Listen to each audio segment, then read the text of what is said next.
everybody. Good afternoon to you all, and I declare the meeting open. So first of all, a very warm welcome to anybody who has not taken part in our Zoom meeting before. A warm welcome to our District Governor, Tony Sharma, and other district officers I see on here, to all our members, and of course to all our visitors at home and overseas.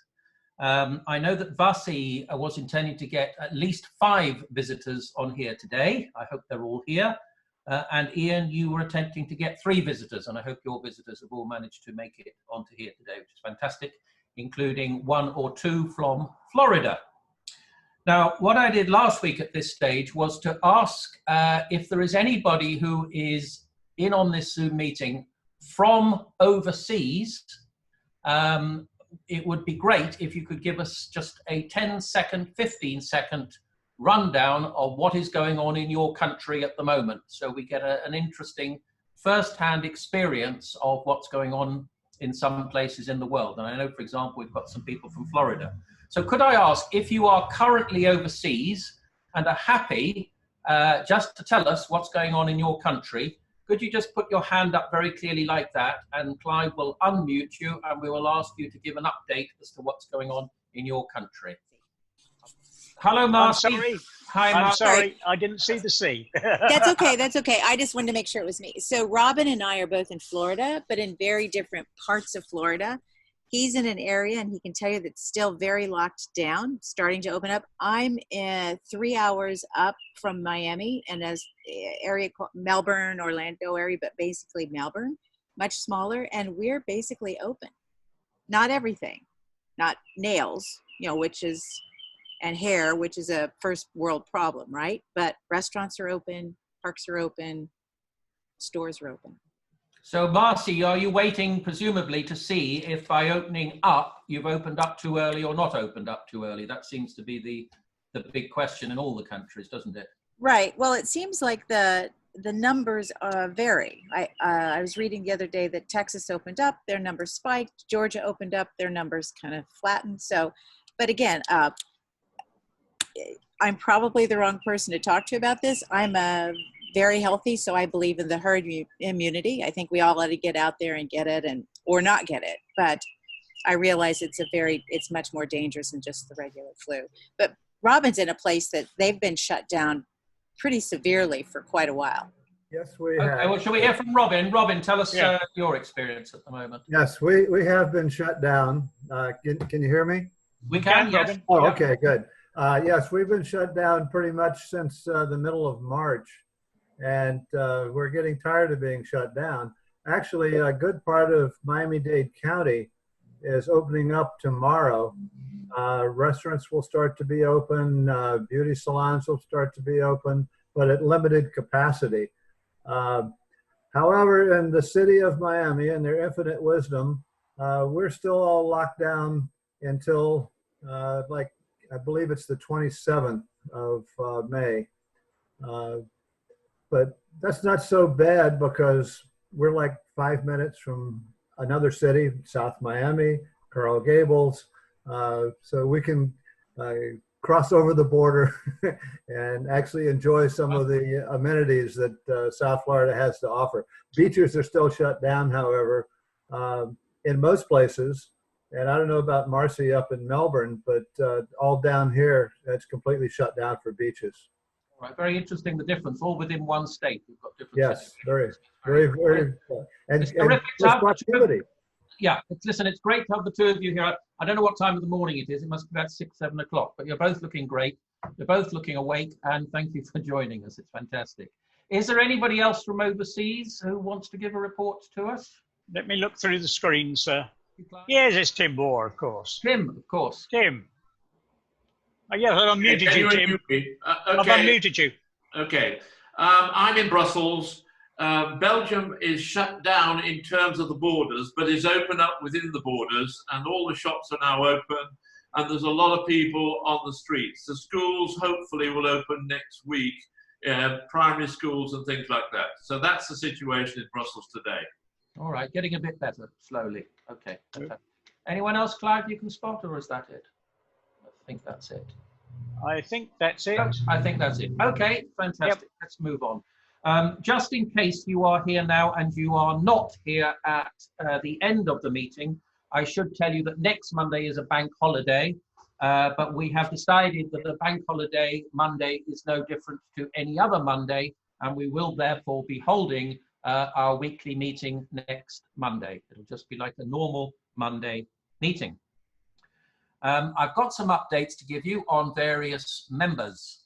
First of all, bad news, past President Gordon Warren, he has, I did report to you, he has been diagnosed with pancreatic cancer. They had hoped originally that they could operate. It turns out they can't, and he will be starting chemo this coming Thursday. And we have sent him a card from the club to wish him well.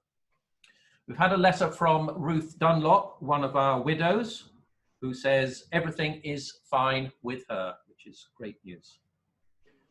Noam Tamir is back with us today. So obviously Noam is still on the slow road to recovery. He was ill, very ill a few weeks ago, but he was with us last week and is with us again this week.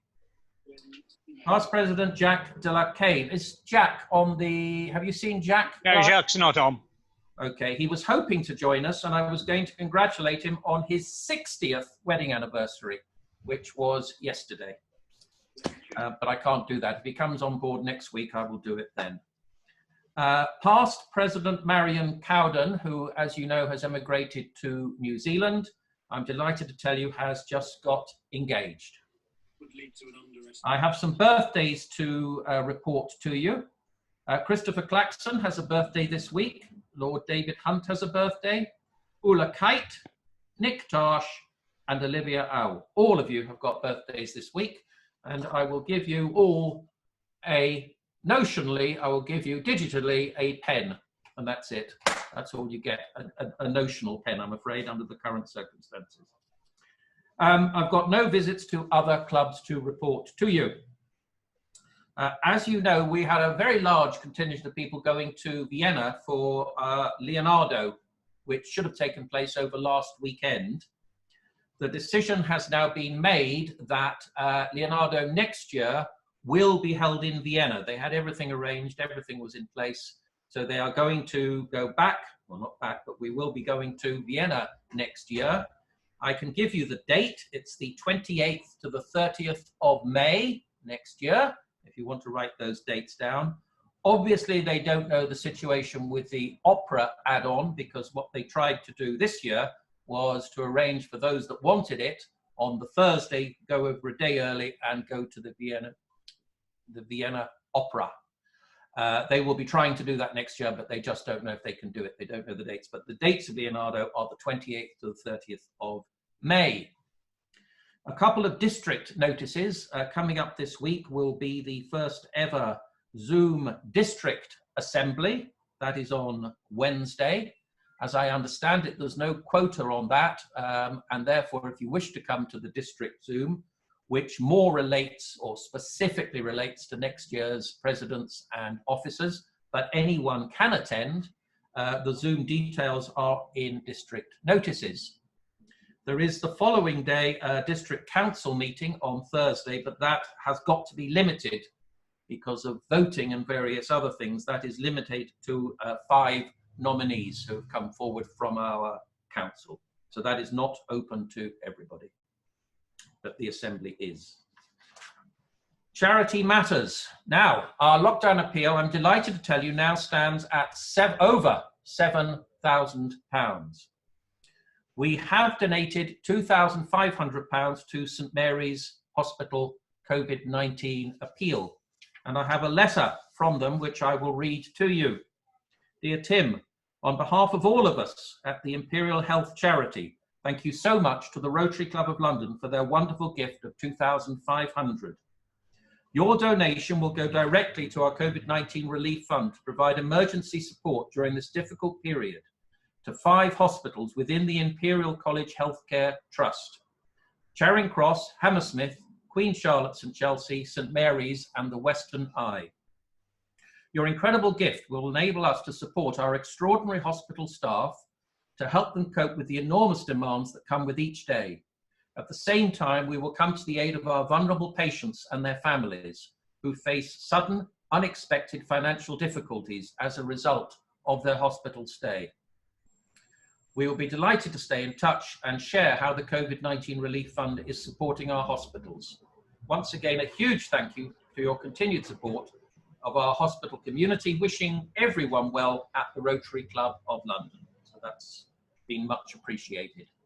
Subsequent to our sending that money, we received from Pall Mall Club, through Nadine Foster, the president, an additional £300 to go to that specific charity. So we will send that on, making the total donation between the two clubs £2,800. We have also given £2,500 to Silverline, which of course is one of the two charities founded by Dame Esther Ranson, who came to speak to us a couple of weeks ago about how things are going in Silverline at the moment. So we are now turning our attention to children's charities, and we have picked 3 particular children's charities to support. And the aim is to give £1,500 to each one of them. The first one is called the Rainbow Trust, who supports, or the charity supports, families with seriously ill and life-threateningly ill children. The second is Roald Dahl's Marvellous Children's Charity, which helps and empowers seriously ill children to live marvellous a lives as they can.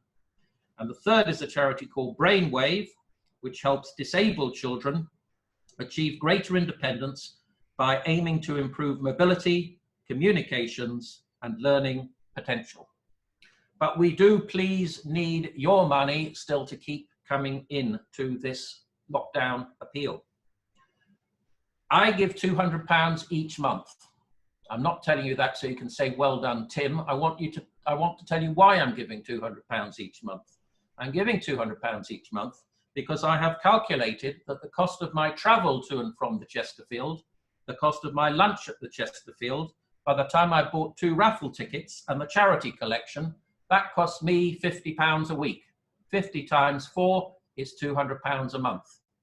I don't have anything else to spend it on. I've got maybe a slice of toast for lunch now, which costs virtually nothing. So please consider that, and please do keep the money coming in to our lockdown appeal. And remember, if you are a UK taxpayer, please sign the gift aid form. Right, if you could please all grab your wine glasses, your tea, your coffee, your orange juice, your water. Please remain seated and we will drink the loyal toast to the Queen. The Queen. Queen. Fantastic. Now it is time to move on to our speaker. Do we have Nick with us, Clive? Hello, Nick. Are you with us? Nick Wilkinson. Yes, I am. Can you hear me and see me? We can hear you. Let me see if I can see. I can certainly hear you very clearly. Yes, got you. Fantastic. Okay, brilliant, Nick. Okay, our speaker today is Rear Admiral Nick Wilkinson. The title of his talk is In No Man's Land, Government versus the Media, which is a very interesting topic given the current situation. The introduction will be given by our military member, Brigadier Tim Waugh. So Tim, if you would be good enough, please, to introduce Nick. Can you unmute yourself, Tim, please?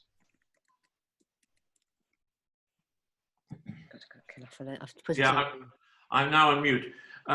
Nick, welcome to London, the Rotary Club of London. Interestingly, you and I share a similar and common background, being both graduates of the Army Staff College at Camberley and the NATO Defense College in Rome, which is nice to hear. And in the UK services, as many of you will know, it's normal to make fun of the other services. So I could not resist the comment that it's good to see a member of the Royal Navy having the benefit of broader than usual education. I know that we will have an interesting talk today. And is it his and your experience with the Deed Notice Committee and your views on what should be withheld by government from the public domain are particularly relevant today. The fact that you also have an entry in the internet site Wiki Spooks can only add to your credibility of your credentials. Nick, over to you, and we look forward to your talk. Thanks very much indeed, Tim and Chairman. And thank you for your invitation to speak today from down here in sunny Wiltshire. I have to say almost, not quite, virus-free Wiltshire too. We've been very fortunate, being not very far from London, but being good country folk, we've kept out of trouble as much as we can. Now, when Auntie Newton first invited me to do this talk, it was way back in January, when the world was very different.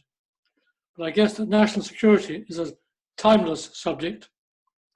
Countering COVID-19 is often talked about as a war, but unlike war, its battlefields have no man's land, no laws, and no neutral empire. The opposing armies on my battlefield were on one side the UK secret security and intelligence agencies, MI5, MI6, GCHQ, and the Special Forces, the SAS, and from the Navy, the Marines of the Special Boat Service, SPS. And on the other side of my battlefield were all the parts of the UK media, TV, radio, press and magazines, books, films, and latterly, internet. Both those sides have rights and duties to the British public. Government has the duty to keep some things secret for a while in order to protect its citizens, and the media has a duty and a right to reveal to those same citizens as much as possible about what is happening in their lives. So both sides have a temptation to misbehave too. And I, as the so-called denoted secretary, was the lone figure in no man's land for 5 years, 1999 to 2004, trying to mediate between the two sides. My role was to advise them both on what secrets could or should not be made public. To generalize, about 60% of my advice was to editors and journalists about what would or would not endanger lives and operations. And the 40% to the other side, the government side, was what revelations they should not try to stop. Either because there was no danger in such publication, or because the information was already widely in the public domain somewhere, say America or Australia or another country, friendly or hostile.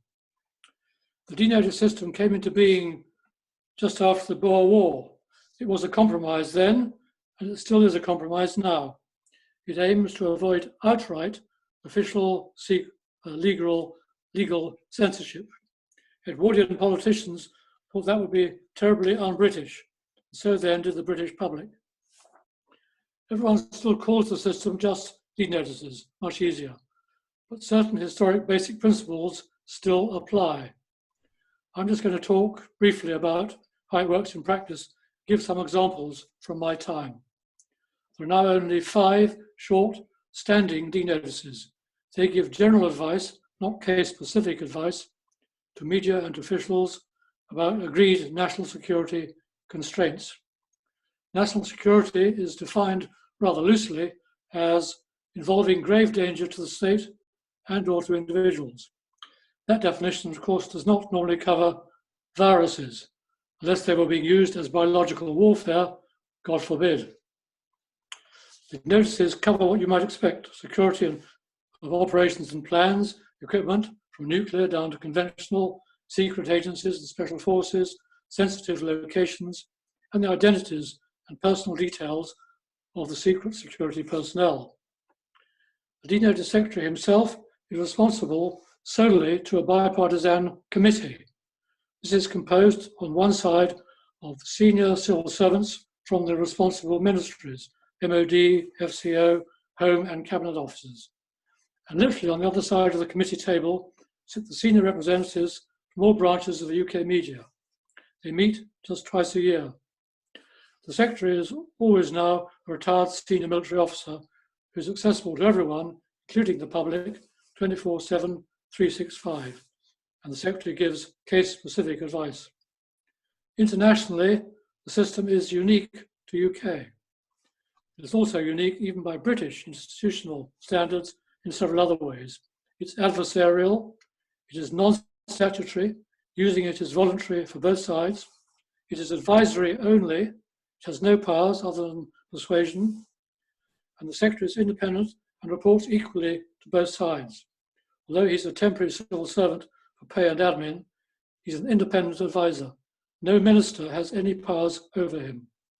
Of course, I was then bound by the Official Secrets Act, I am today. But so that's why I'm paying close attention to my notes. In Q&A, I can be a bit more indiscreet.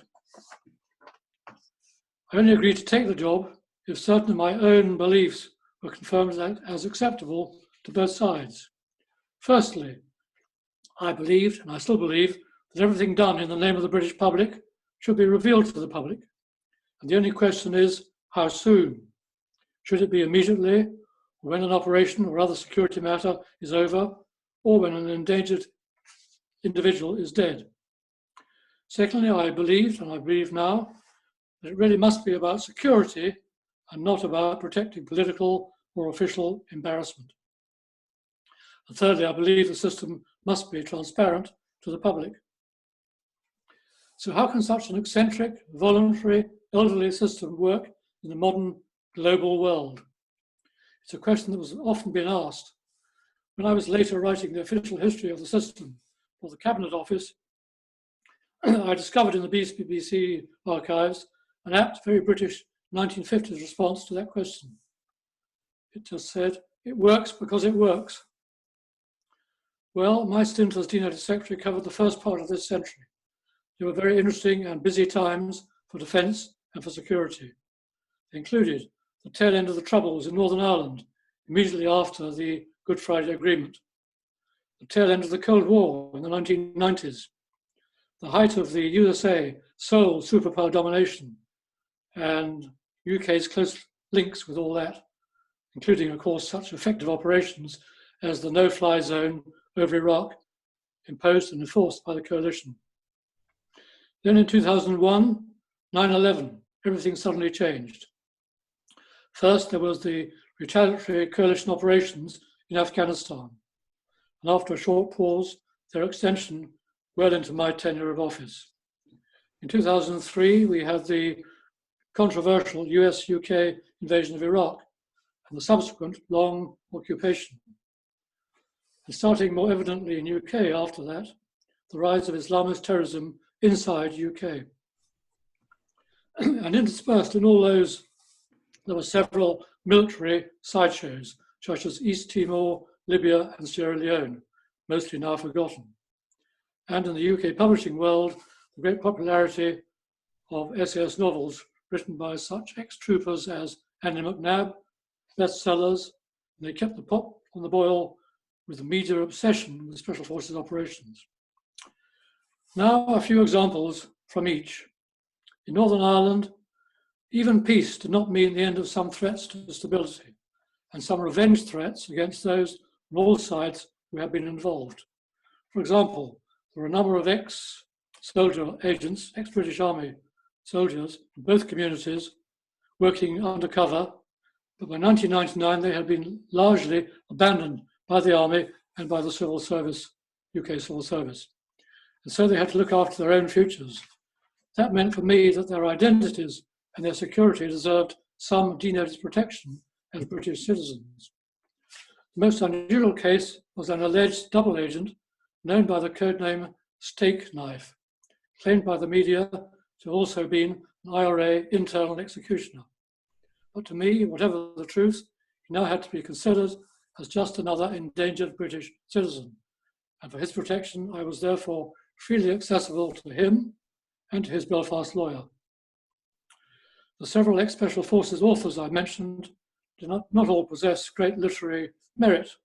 They did all possess a lot of Special Forces operational technique knowledge, which, if included in their books, would have been very useful in the future to terrorist and military opponents. But the SF case, Special Forces case I remember with most delight was an ex-SAS trooper arrested by the Midlands Police after a drunken brawl. He was so strong and so well trained he beat up a whole squad of constables before being overpowered. Ostensibly, he deserved denoted protection of his identity and whereabouts, but when he appeared in court, he chose much publicity by appearing as a cross-dresser. I declined on that occasion to advise the press against naming him, since his high-vis haute couture was his only choice, and cross-dressing is certainly not a grave threat to the state. When, after the Cold War, Putin became Prime Minister of Russia in 1999, the following years included a return to traditional Cold War military and espionage ways. These included disclosure, for example, of the names of some UK intelligence officers and the agents they were running. Editors could usually be persuaded by me not to give wider visibility to their personal details. China, too, began its march towards its present superpower status with similar inquisitive and acquisitive actions. Technological journals sometimes were a little too proud of British inventiveness. They had to be advised by me against too much detail being revealed.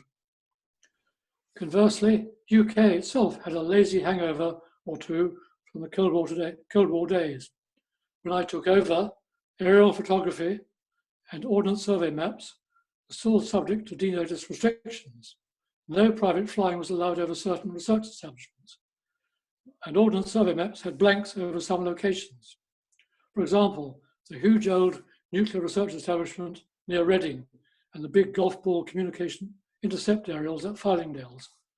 They were all rather obvious to any foreign pedestrian or driver. It took me some years to persuade the authorities concerned that satellite photography made all that rather stupid. Meanwhile, however, before the overflying policy was changed, the company who led the aerial photography were most cooperative. Their director was himself both ex-military and also the son of a former Secretary of the Admiralty. One overhead area during my time that did cause internet concern was a leak about a top-secret communications spy satellite called Echelon. This is hugely important to our shared intelligence cooperation with the USA. UK officials were most afraid of losing the very beneficial special relationship terms we get from the Americans, financial and intelligence sharing. However, the possibility of denotice intervention became ever more difficult because most of the leaks came from the USA. On Afghanistan, our rapid post-9/11 rush there to support the Americans meant that our military deployed less than perfectly prepared. Our inadequacies were obviously of great tactical interest to the Al-Qaeda intelligence experts.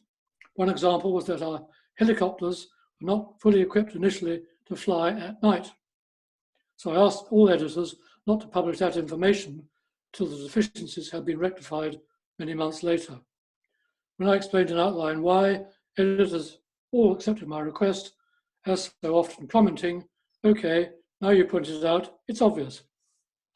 A different situation arose in Afghanistan when the SAS undertook a huge cave clearance operation of concealed terrorists. During that battle, several of the regiment were wounded, including the regimental sergeant major. These casualties were quickly evacuated to the military wing of an NHS hospital in UK.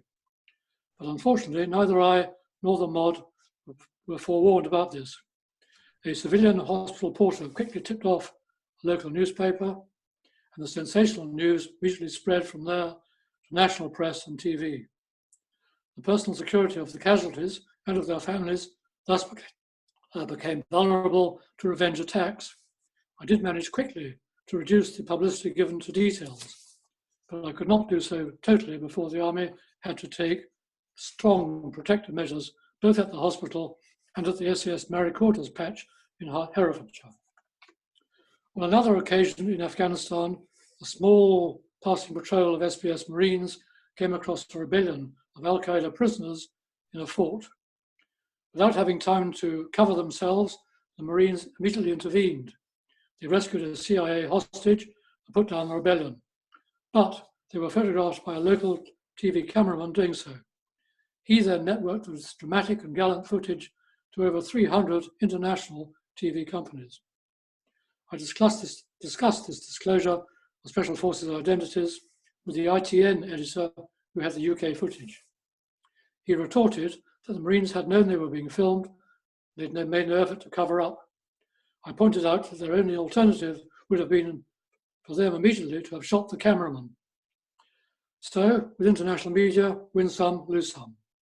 I did manage to get UK TV and press to remove the close-ups of the Marines, so at least in UK, their faces would be less well known to hostile opponents, past and future. Before the invasion of Iraq, I briefed as many possible of the journalists who were going to be embedded with American and British forces, including one of my sons. This worked fine, not so much because of my briefing, because when a journalist in the back of an armored car or Humvee in action, he or she is probably more concerned about his or her personal security than anyone else's. Subsequent long occupation of Iraq also proved of only routine concern to me because most British journalists were themselves directly or indirectly reliant on the protection of the occupying British or American authorities.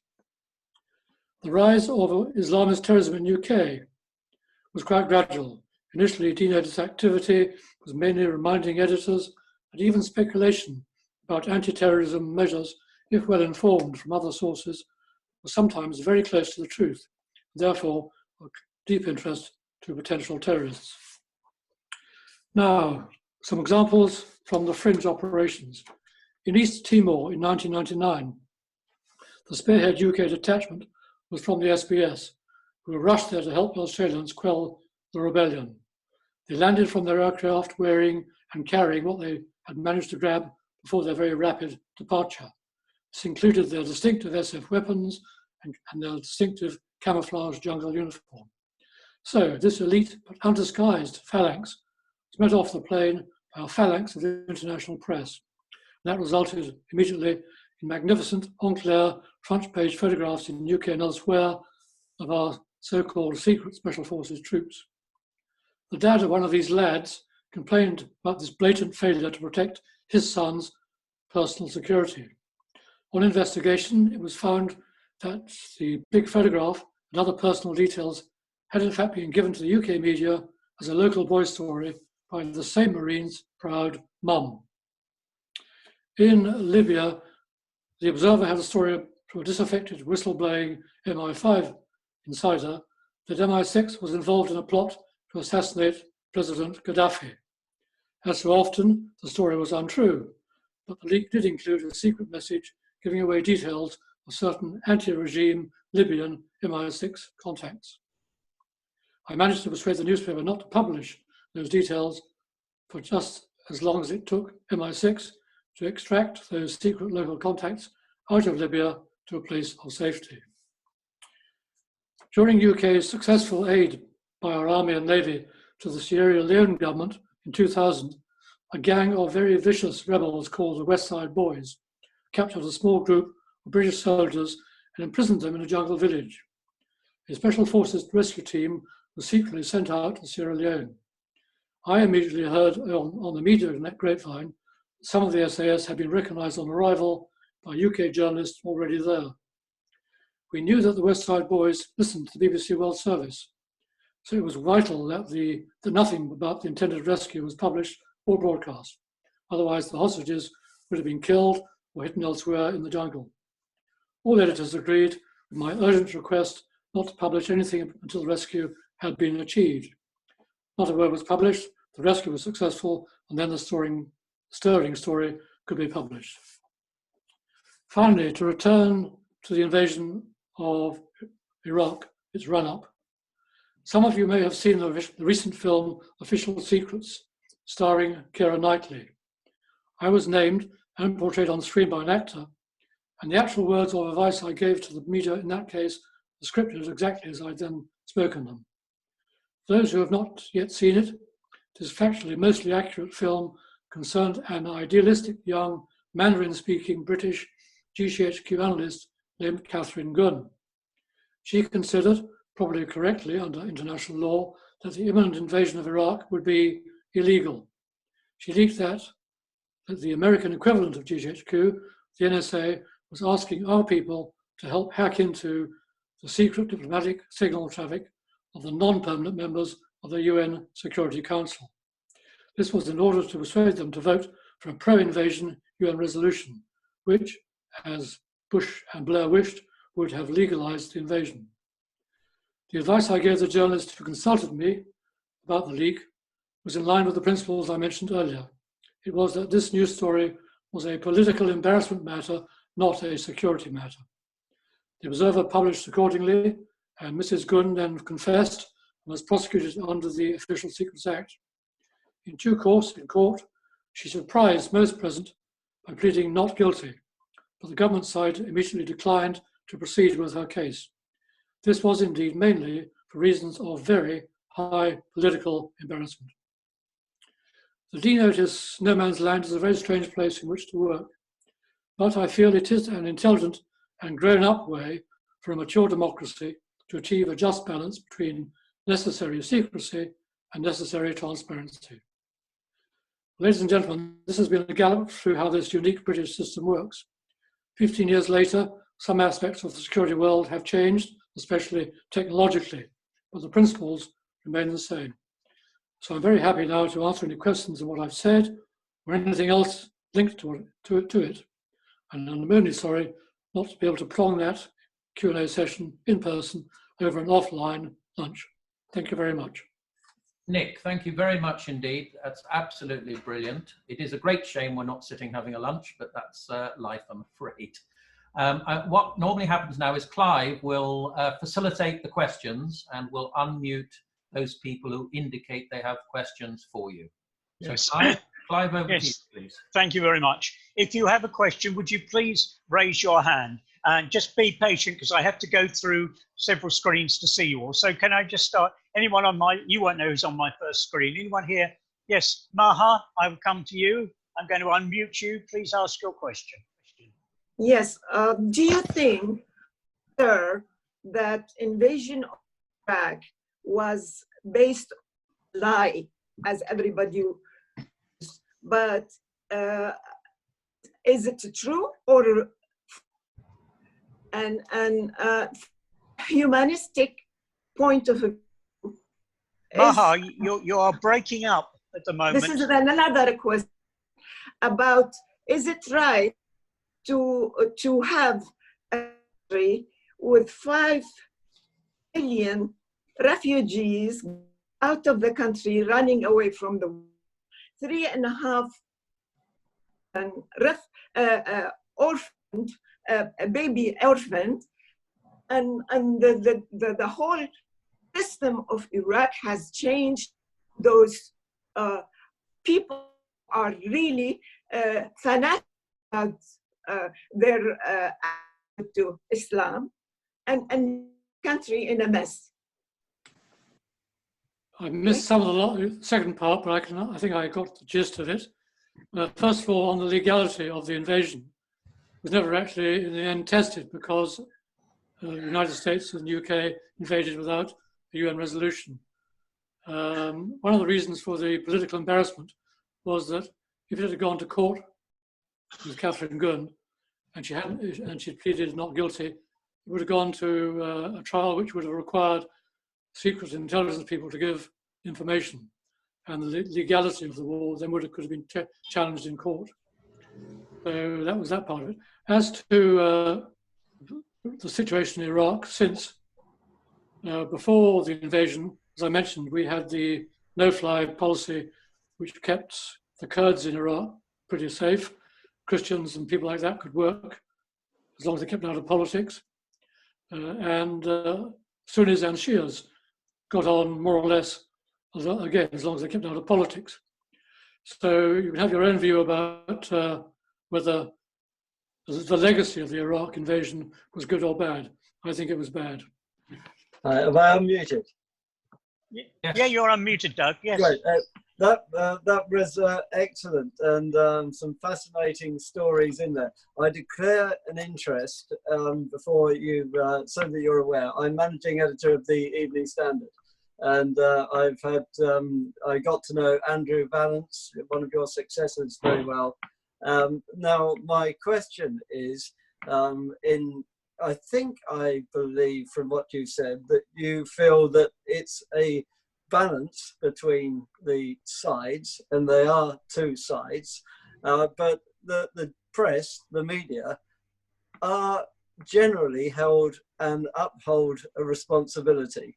And I know that we've had cases where Andrew would call me and we listened to what was said and have been responsible in determining a decision.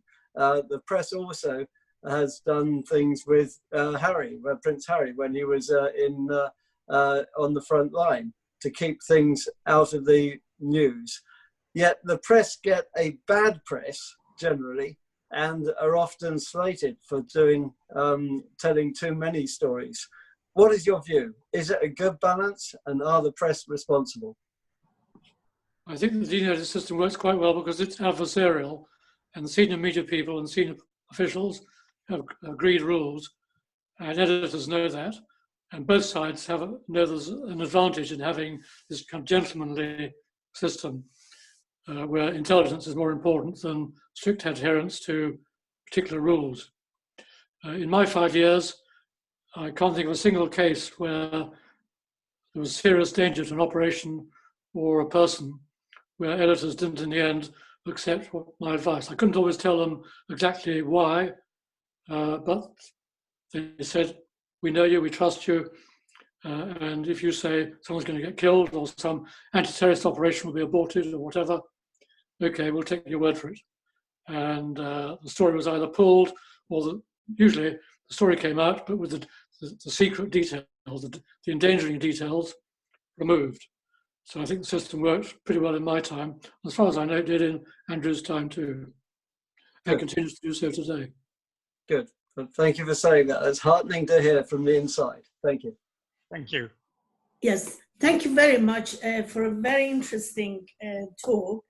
And it must be even more interesting because you have work on both sides, the government side and then the press side.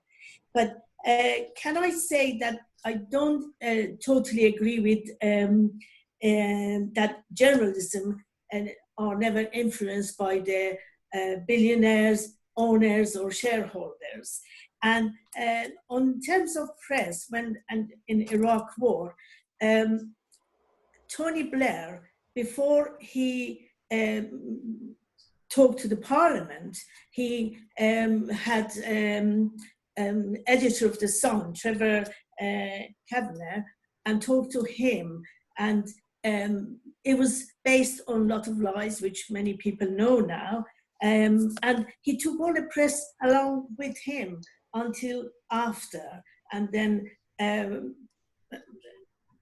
I think press were influenced by Tony Blair. So, and the other thing is it all Secret Act would come to public's knowledge after 50 years? Is that correct? On the last question, no, the 50-year rule changed some time ago. It's now left to departments to agree or not agree to request for information. Civil servants, of course, and ministers are allowed to give away things which could reveal mistakes or errors of judgment. As far as the press being influenced by their owners, that of course is very true. One of my sons is a journalist. He's a foreign war correspondent currently in Iberia. And I'm very, very well aware how in many walks of life, spheres of activity, how the owner feels about things affects the editor's choice of journalists and the topics and how they're presented. On security, though, I can't think of any time when an owner or an editor with strong political views, left or right, influenced how the story was presented. All editors that I dealt with, in the end, sometimes reluctantly, sometimes it took several days of discussion, agreed eventually to protect something that was generally secret and where they wanted to have a good story which wasn't endangering, they published that too. Thank you. I'm now going to Brian Coleman, please. Thank you, Clive. In my long and not particularly distinguished political career, every politician I've met leaks. Indeed, I've done a bit myself in my time. And in fact, we've now got a cabinet minister, I'm thinking of Gavin Williamson, who was sacked by Mrs. May for allegedly leaking the minutes of the National Security Council. And we've got another cabinet minister who remained anonymous, who once phoned up the editor of a Sunday paper to brief against me. When we've got the Prime Minister who's an ex-journalist, is it partly DNO's committee to try and stop politicians leaking? And it's not the role of the DNO's committee, which is keep well out of politics. I mentioned that no minister has any hold over the DNO's committee. They may express views, but ultimately, only on 2 occasions in my 5 years did a minister try to interfere in what I was doing. On both occasions, I marched around to his private office. And it was stopped straight away. Politicians, yes, of course they leak for all kinds of reasons, but they're not alone in that. So do military people. So do people in business. Police officers. Police officers, definitely, yeah. So leaking is what makes life in Britain fun, isn't it? Excellent. Thank you. Justina. Yeah, thank you very much for a very brilliant talk. I'm a student of international relations and politics, so that was very interesting for me. But I wanted to ask about what is happening now currently with the COVID-19. The media have been accused of pushing the agenda of fear. And I was very intrigued to see that, to read in the paper that there's a petition against Piers Morgan that he should be fired because it's been taking the government officials to task in his interviews regarding the handling of COVID-19. Also last week, I saw friends of mine show live protests in Germany, protests against the vaccine and also protests against the lockdown, but that was never shown in the newspapers. I'm just trying to understand what is it that the media have to hide from the people regarding the COVID-19 or the coronavirus. And there's been a lot of information being taken down of the, for example, social media or regarding anybody that is opposing the vaccine or opposing the way things are being done in the way that the coronavirus is being handled. No one likes being told they've been wrong. So it's not surprising that in one way or another, people who are talking heads on television at the moment, and some newspapers too, are reflecting disagreement in public life at the minute about the virus. I remember going to a lecture about journalism before I started the job, and a very, very senior editor, when I made a point that often stories were untrue, my own military experience, or exaggerated, or completely inaccurate. And he said, you've got to remember that one of the things you're first taught in a school of journalism is if it bleeds, it leads. So if it's sensational news, and disagreements are sensational, especially in a time of crisis, then it's going to lead. And I think we'd be living in a utopian kind of world if we thought that in this current crisis time, when no one knows really what the virus is doing, no one knows the full data about the virus itself, different countries are doing different things, right or wrong. We don't know yet. We won't know for years probably. Not surprising that we get a lot of conflicting views in the media. Whether it's deliberate cover-up, there are too many different views. I think there's enough coming out of different views for us in the public to make up our own minds what sounds true. I'm lucky having a stepson who's a GP, and I get different information from him and from his colleagues who are out on the ground dealing with cases. For example, it's only breaking now that a lot have been learnt about the effect of the virus on the blood. And we've known that in Wiltshire and Hampshire for a month at least. Hasn't been reported anywhere else. Just to take another example, going back to my time, during the Iraq run-up, I couldn't understand why editors were not paying more attention to their defence and security journalists in their own paper who were not reporting the full story about the alleged weapons of mass destruction held by Saddam Hussein. Well, Alistair Campbell was doing the press handling at the time. He was a powerful character, and editors were listening to their political journalists, not to their defence journalists, during most of the run-up.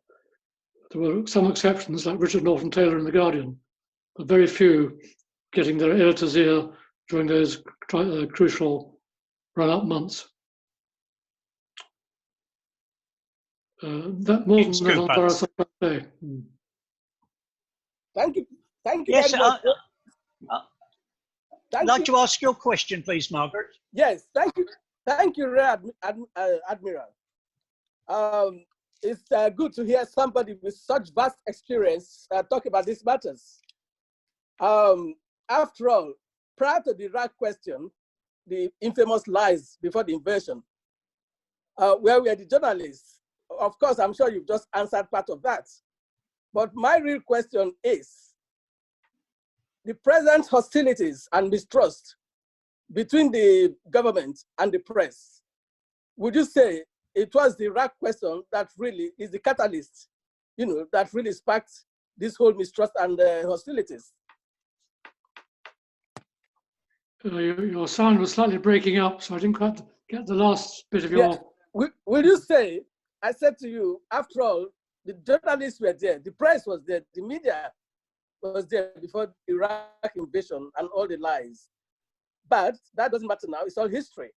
But will you say now that the present hostilities between the government and the media, that the Iraq question was the catalyst that sparked this whole mistrust? I think the bad relationship between any politician, between Westminster, Whitehall, and the media, has been going bad for a long time. It's maybe been made worse by the uncertainties caused by the virus. But in my time, long before I took on the job, I could see how there was a breakdown from the Falklands War onwards in the relationship between the media and the government. So it's not new. Ian. Thank you again for the fascinating talk. I know it wasn't during your period, but you may know from your history, having written the history of the D-Notice, whether the suppression of the news that Churchill had had a stroke in 1951 or 52 was a D-Notice matter, or was it just a gentlemanly agreement between the press barons? And if it wasn't a D-Notice, do you think that sort of gentlemanly agreement would either operate today or would be impossible in today's media situation? When I was writing the history, I'd looked to see whether there had been a D-Notice. There was no evidence there was, and by the D-Notices at the time, there couldn't have been. Would it happen today? Well, all kinds of things in the establishment, as I use that word, are kind of shuffled around. You don't hear the full truth until later. There have been other people who've been ill or had suffered some family embarrassment, hasn't been reported. Some matters about the royal family are not covered by D-Notices. They don't come out until someone else, usually some member of the royal household, gets fed up with the royal family and leaks it to the press. Thank you. Thank you. Regin. I'm now unmuted, Clive. Thank you. Fascinating talk, particularly interested by the historical context, really. I write on the history of special forces in the Second World War, and including the SAS regiment and of course SOE. And it's interesting that the leading historian on SOE said that the published biographical accounts by former members of the SOE were good thrillers but bad history, and I gather that that's what you think the SAS authors' books are. My question is there a cultural change historically that the ultra secret, for example, Bletchley Park, was really observed as a secret until about 1980? The similar issues in relation to SOE were not publicized until the 90s. I think the official history was published in the late 80s, early 90s. Do you think that culturally we have actually become more leaky? I assume you're talking about the book by M.R.D. Foote. Yes. Who I knew quite well, member of the same club as me, the Savile Club. Have we become more leaky? I think the SOE history, remembering the rivalry between MI6 and SOE, and after the war, MI6 did its best to close down SOE quickly and conceal a lot of the, or represent a lot of the history. Michael did a great job in uncovering what has actually been written. Are we more leaky?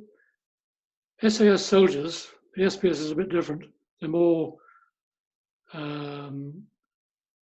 what's the word? They're less leaky, other than the Marines have a different kind of view of security. They'll talk about some things quite openly, which the SAS is not allowed to by the senior officers in the SAS. But the troopers, if they've done something brave and good, and they're having a drink in the pub in Herefordshire, and they meet a journalist, and they tell them something which is not going to get anyone killed, it's a good story. That is human nature. And the troopers in the SAS give away a lot of good stories. I can't think of anything particularly bad which would have endangered an operation or their colleagues still in the SAS who are going into another new operation. Frisman. Thank you, Craig. Thank you, Nick, for such an interesting talk. I'm going to start off my question with a statement. I think it's something that you may agree. I think sometimes when we speak about the media, we think of it as a homogenous grouping of news agencies, all with similar agendas. But as world powers have grown more powerful and their tentacles of power have also transformed with technology, we have different news agencies from different parts of the world who may find a piece of intelligence worthy for their own agendas to publish to undermine the UK's position. What sway would you have over foreign news agencies and outlets in preventing them from publishing news stories that would be counter to the interests of the UK? During my 5 years, the internet went from being there but not that important to being much more global, much quicker, much technologically, much more advanced. So it made my life necessary to have some change in how I went about it.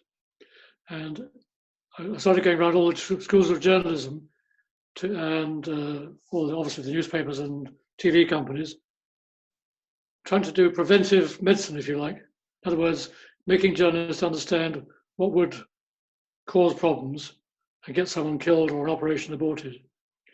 Foreign journalists are not part of the denoted system, so I had no control over them. But on some occasions, if you explained even to the keenest American journalist or German or French or whatever, that the story would get someone killed, they didn't want to be the one responsible for that. So it was possible by persuasion, if you got there in time, to get a story toned down or some detail removed, if you could explain why, and why it was genuinely a security endangering matter. But my successor, Andrew Vallance, and the current team, they have a much bigger problem than I did, because it's quicker, it's more global. Social media has taken a role which didn't exist when I was doing the job. So you can still explain, you can still try and get there first. You can't run things in the same way as you could 15 years ago. Anthony? Thank you very much, Nick. That was absolutely fascinating. I've got two short questions. The first is, in your time as Secretary of the Notice Committee, were there certain newspapers you anticipated having more trouble with than others? For example, The Guardian and Snowden. And my second question, very briefly, is on the Roman principle of who guards the guards, when you came to write your definitive history, were you very upset when certain passages were redacted, had to be redacted? First of all, I didn't have any problem really with any particular newspaper or TV channel. Yeah. I made a point of getting to know all the people in charge very early. I knew most of the journalists themselves on the ground, and I didn't feel any particular organ was worse than any others. So the second question, sorry, you said again, was? When you came to write your definitive history and you had trouble with Valence and parts were redacted, how did you feel? Well, Andrew had a different, rather purist attitude to official histories, which I didn't. So mine is quite a readable book full of good stories as well as just what happened officially. So he had a personal view of that, which caused me some problems, but it didn't in fact stop the book being published. What did annoy me was when ministries, who all had to be shown the text before it was printed, started asking me to take out stuff which I could show them was already in the public domain. Indeed, I started doing minutes of meetings online on the DNOTIS website early on in my time, and lots of things which they then redacted later on in 2009, 4 years later, were in the public domain and still on the DNOTIS website. So it was a very strange, annoying situation. But typical bureaucrats, typical hyper-secret feeling about public information, which still exists in Whitehall and in politics. Thank you very much. Is there anybody else who wants to ask a question? Yes, Gerhard. Thank you very much. I have actually two questions. First one is, I believe that newspapers, they really stick to D-notices, but some of them, some journalists just went to Twitter and said, well, so here it is, sue me, and maybe used an illegal Twitter account. Is it almost impossible to really enforce D-notices these days? My first question. And the second question is, if a politician says, this, I know it was the Russians, the Chinese, the Americans, whoever, trust me because I know more than you do. People tend to say, I trust him because I like you, or I completely distrust him because I don't like that person. Is there any guidance you can give what you would do if somebody says, there's so much else I can tell you, but trust me, but I'm not allowed to tell you. How can I guess if they're right, they're telling the truth or not? Well, the Official Secret film, which I quoted, have you seen it? If not, I can recommend it. It's a good movie. But that was a good example of where, when the journalist came to me, I didn't have all the facts at my fingertips straight away, but he accepted my hint that he could publish without endangering security. I didn't say you have my permission because I didn't have that right. But I gave him enough confidence to know that he trusted me. I gave him a hint it wasn't going to be operationally endangering, and so he went ahead and published it. The whole system, any system, I think, depends on some trust. Trust between British politicians and British media at the minute is low. We all know that. And unfortunately, the handling of the number 10 press conferences on the virus is making things, I think, worse. there's less trust now between our rather inexperienced politicians and the media. But in any country, I used to get a lot of Americans and French and Germans, Japanese, come to learn about the denoted system because it was unique and it seemed to work for us quite well. And when I said, well, why can't you have it in your country? They always said, because we don't trust our journalists. And the journalists said, and we don't trust our politicians. So if you don't have any trust, it's not just Twitter and all that stuff. It's you have a system which doesn't work in a civilized, grown-up, democratic way. So thank you. Rebuilding trust is the most important thing in all walks of life, but especially at the moment. Thank you. We'll just go see if there's one final question. I'm just looking through the screens. Well, my first question is still in the air. If somebody, newspapers just stick to the D notices, and somebody on Twitter just ignores it, is there a way of actually getting getting justice there, or can anybody? Is there a Wild West free for all for anybody to ignore D notices? If the story hasn't been published yet, then there are ways of stopping it. Partly by persuasion, and partly if the government really wants to, it can go to court, get an injunction, which I think is very bad and often rebounds on the government if they do it. If the story is already broken and everyone using Twitter knows something, there's no point in trying to say no one knows about it. All you can do is damage limitation. If there are lives which are being endangered by what's on Twitter, you can get that person removed to a safe place. You can increase the security for them. If it's an anti-terrorist operation, you can change how you're going to deal with it. So we all have to pay, people in authority all now have to pay more attention to social media in order to take maybe different steps than they would have done. Well, President Tim, we've run out of time. Would you like to invite somebody to give a vote of thanks, please? Would indeed. Thank you from me, Nick, for coming to our Zoom meeting. It's been absolutely fascinating. But our formal vote of thanks is going to be given by past President Anthony Newton. Nick, that was absolutely fascinating. But what struck us not only was the system which built it up, but that the characteristics of the person who has to administer, in a way, this system, as personified by you, of huge intelligence, experience, sensitivity, and integrity, have been totally personified by you, and obviously you've been an outstanding success, as you have been in giving us this talk today. We thank you very much indeed for giving us a talk, and ask you please to show your appreciation in the usual way.